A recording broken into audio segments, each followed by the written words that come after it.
Hello again. We're again grown black folks talking our spring estates. My hand gonna show up here. In our spring estates, talking about strength through love, but this time part two, strength through love under attack.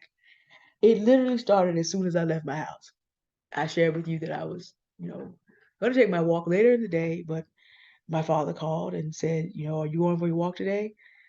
He called on me and said, I said, yeah, I can. What you need?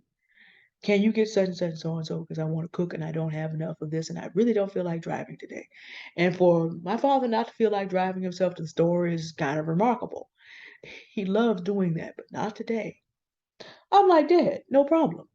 And see, this is what I want to start a conversation about, how you position yourself as a woman to be treated well by men. Um, a lot of it, and it has nothing to do with submission. Submission is for husbands and wives who are Christians. That's all. But it does have to do with recognizing how do you speak to and how do you care for a man who has proven himself and who is doing the things that are necessary to do. I'm going to get into this in the video I intend to do as a response. It's a full response to the two black gentlemen who were calling for the Holocaust of black women openly. But one of the things that you're going to find out is that, you don't have to be as frustrated about that as you think you do because they lie under a decree that is put forth by the divine masculine. God himself has said, any man who will not provide for two of them, any man who will not provide for his own is worse than an unbeliever. If you know the Bible at all, do you know what's going to happen to unbelievers? Now you done had gone to a level that's worse.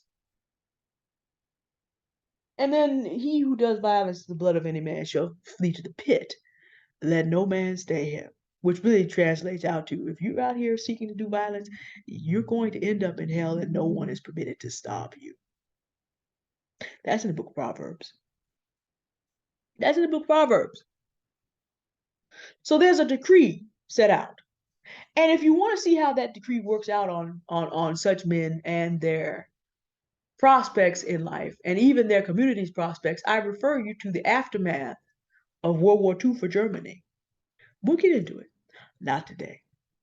Because I've been talking to you about how it is that I'm out, the birds and the bees and the yellow jackets and all of them are just kind of seeing me in my peace and in working to grow through this grief and heal and really seek what is best for me in quietness and in staying away from foolishness and how they are responding. But I remember it was on my mind as I got up this morning. Well, it wasn't, but it came to me. But Deanne, when you get out there, understand you can attract, they say you can attract more flies with honey than vinegar, and you can, but that also tells you that good and bad will be attracted to you if you are in your if you are in your best state. Some people will see you as a queen, but some people are still going to try to see you as a chattel that they can use, and some people and beings may even attack you. This was already on my mind. I was getting dressed this morning and getting ready to go out and was guided to the clothes I was to wear. Now, I got up, I read my scriptures, I got my prayer journal, all those things. I got in touch with God first. I always attempt to do this as a Christian, and very rarely do I forget. It does happen, and it's not like God's out there striking me dead if I forget, but it helps to check in. The Bible commands a Christian to walk in the spirit. Well, it helps to check in and just say, okay, Lord, I need to walk in the spirit. I need to be controlled by your spirit today. Will you do that? And in fact, you even have to ask, will you do that? Because if he says for you to do that, then he's there. So I had certain things I was, considering what I was going to wear, and I was guided to certain things.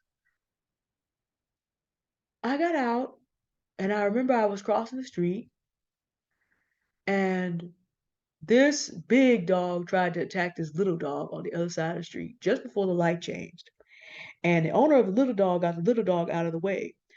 That dog came right out into the crosswalk and attacked me second. Frustrated that he couldn't get the breakfast that he wanted. He thought he was going to upgrade. But because of what I had on, the dog's teeth got caught up in my scarf that was sitting very loosely and then could not get through my pants. Those pants are very loose because I've lost so much weight. So here's how this works.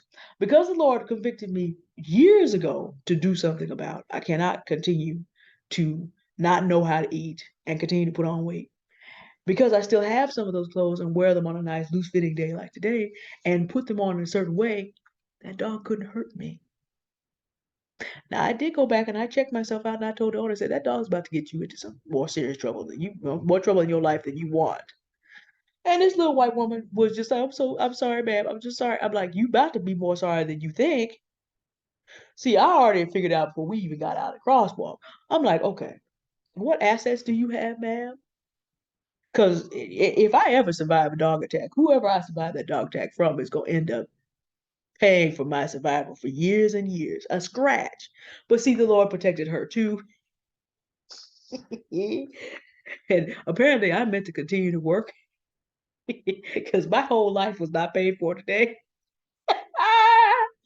But see, when you have strength through love and you remember, okay, this is why the Lord told me to get dressed in a certain way today and not another way. And that in instructing me to do it that way, he already knew this dog was going to come out into this crosswalk and I'm fine. Strength through love. Part one. So literally, we have a setup. I'm walking down the street. I'm not flustered. I'm not angry. I'm not upset. I'm not in my whole, okay, see, like confidence with love talk about, see, these individuals that are not accountable toward white women who are not accountable toward black women, confidence with love will sit up there and talk about them. This woman had no feeling, no real concern at all. But that's one individual. I don't have to then go into the whole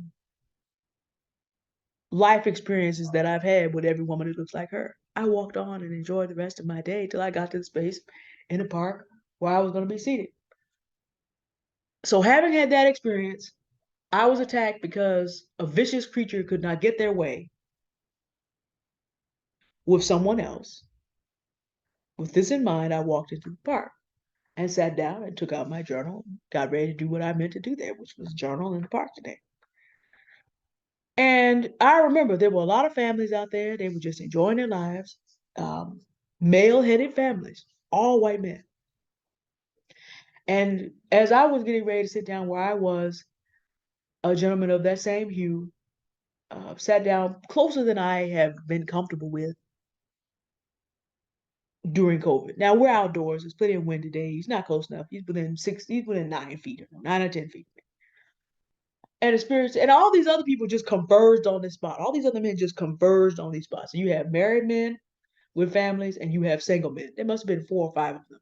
They all started converging on this spot. So I'm like, that's kind of uncomfortable post COVID. I know there's just some, minor PTSD around this because I've had COVID at least once, maybe twice. My family's had COVID. I'm very sensitive about it. But the spirit said, sit down. The one behind you, I sent him. And then I saw why God had sent this man to literally be sitting in a position where he was literally watching over me. This is why I did the video about the platonic black men friends that I have. So that some of you will not flip out when I talk about this homeless black man who saw me there. Now, all these people are enjoying the park and doing what they want to do. Children, people playing with their children, playing ball, playing games, playing high lie, just sitting and enjoying the sunshine. And here I am among all these people that are doing the appropriate things to be doing in the park. And here he is in the state that he is in. But still, 6 feet plus, about my age, able-bodied, definitely. Cleaned up, might have even been good looking. And he belongs to an unfortunate narrative. So for whatever reason yesterday, it came back to my mind. A man fitting his description attacked a woman in the park last year. Need not be him, of course, but he fits the description. But I saw him more than that individual, more than 100, 20, 50 feet off. Can't be sure. But he fits the description.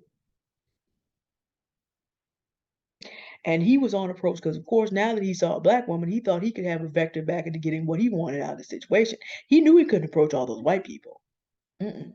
Nope. But as soon as he saw me, here he comes. And I actually felt a great deal of compassion for him because I know the history of this neighborhood. He's my age. It's quite possible because some of these men just hang around. And if on occasions I have interacted with them in conversation, a lot of their fathers and grandfathers own property here, but their fathers chose to sell and take drugs and got gentrified up out of here. San Francisco has not wanted black people here since 1947. There are planning commission documents about it. So when people are allowed to be out of pocket so they can be gentrified out, because the city does not have African Americans anywhere in the plan by 2040, 93 years later. So once you end up, and the other thing about the price of housing in San Francisco, if you find yourself on the outside looking in, you're not ever getting back. You're not going to ever do that. That's not possible. Barring a dispensation of God. He walked up on me and made an inappropriate request. And I did feel a certain amount of sympathy for him because, like I said, I understand the story of his generation of men here. What San Francisco did when it was good and well and tired of them did something. Kamala Harris was in power around here at that time. Vice President Kamala Harris, considered to be the most vicious prosecutor of black men in at least California history. They did something called a gang injunction. Certain men on certain lists who were involved with certain gangs were not allowed to be anywhere around public housing. So even if you were their grandmother and you went to visit your grandmother and the police caught you in that house, she lost her housing too. And that went down to every black person who had housing around you.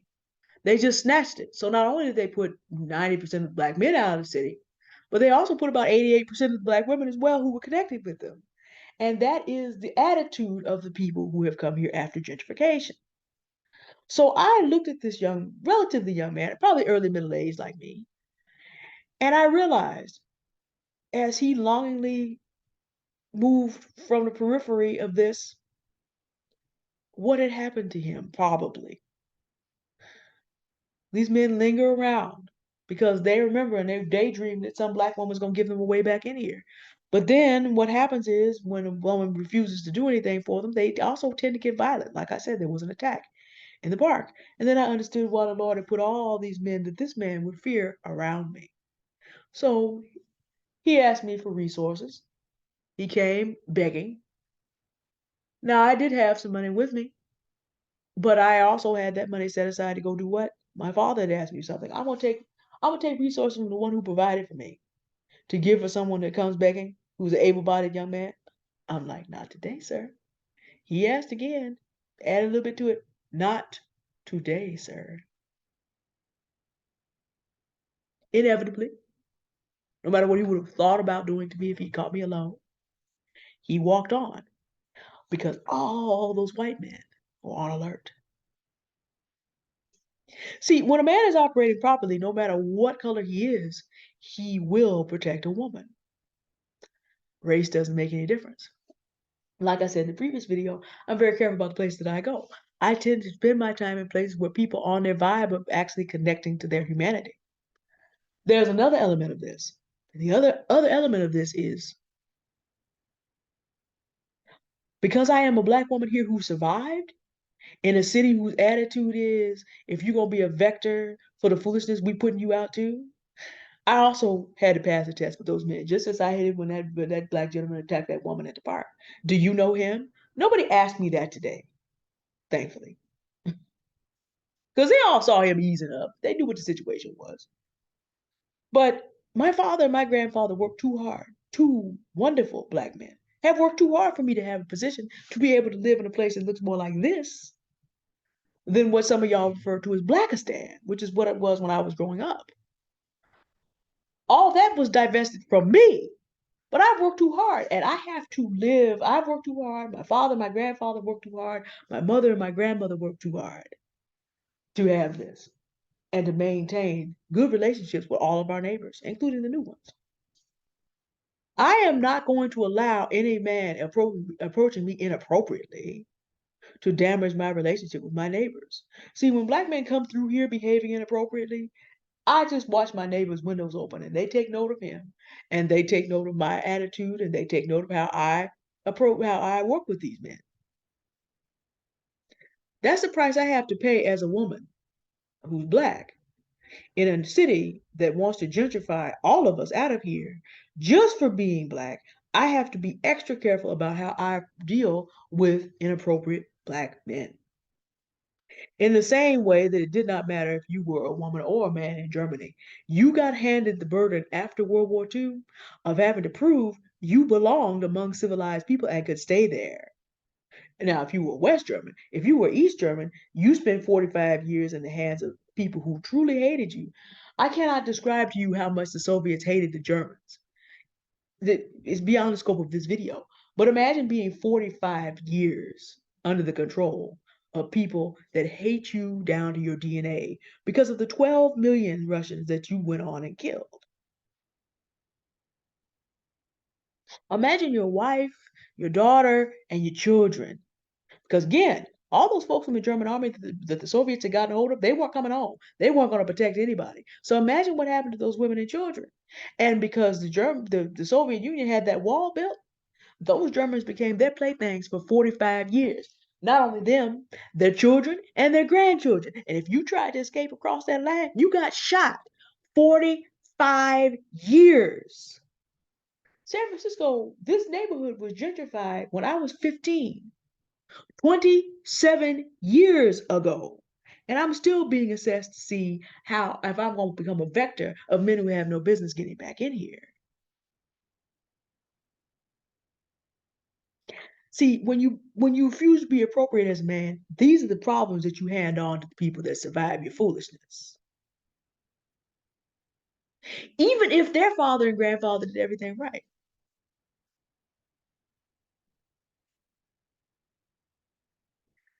He walked on, having no choice but to do that. The other men around me would not allow him to harm me. And he knew that. And he fears a white man. He doesn't have any respect for me. But those white men were right there letting him know, yeah, no, no. As I was leaving, would I have preferred my protector to be a strong, handsome black man? Of course. But the Spirit said, honor the one who did the job. So as I left, I turned around and I said to the white man who was sitting behind, that close behind me, who had stayed right there that whole time, as I was leaving and finished my journaling, I said, you may not have known you were called to do it, but thank you for watching over me a little while ago. He said, you're welcome, ma'am. Of course.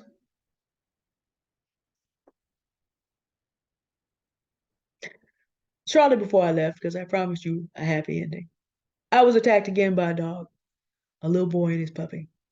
And that puppy wanted a kiss and came and kissed me right there. The little boy was more appropriate than the white woman who was involved, pulled that dog away, realized that wasn't appropriate behavior. He was maybe 6, but he was operating in his masculinity. He knew it was inappropriate what had happened, even though it wasn't harm to me, and pulled his dog back.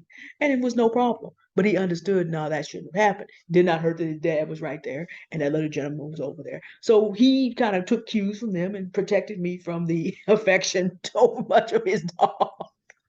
But that dog was basically a puppy. He was sweet, and so was the dog. And that ended up being, I can come back and I can smile.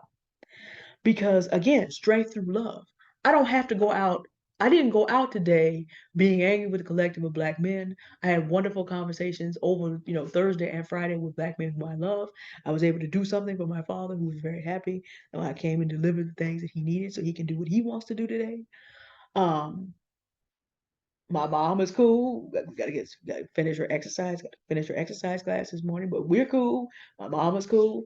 Um, Everything is cool. I come back able to share with you calmly because again, strength through love, even under attack, and knowing how to position myself, knowing what the requirements are for where I live, knowing what's necessary for me to do, and being able to behave with respect. And there's another video to be done, knowing how to honor the dignity in a man who does the right thing and encourage what you want. All my conversations with men, even with the gentleman who was out of pocket a little bit with me, I was still respectful to him. Sir, how to position yourself to get the behavior that you actually want. That's a different video. That would be Straight Through Love Part 3. But that's a different video. But just want you to know, once you center yourself in that mindset, then there's a lot that you can do and get done and be protected from God all the way down to the neighborhood men. It's a place to stand. The energy you put out is what you attract. And sometimes you attract bad energy that's jealous or just can't get its way and is upset or has failed in other areas of life and hopes that you're going to overcompensate. Love does not mean that you overcompensate for other people who have not done what they are supposed to do. Now, people talk about mental health, racism, all the rest. None of that was my responsibility. So I just positioned myself to love the man who sent me out on a mission for him, my dad, and rested in the protection of the other men who were doing what they were supposed to do today. And that's how that works. And I can come home and I can smile and share something that I hope will be a benefit to you. All right, y'all have a good day now. Goodbye. Thank you for listening.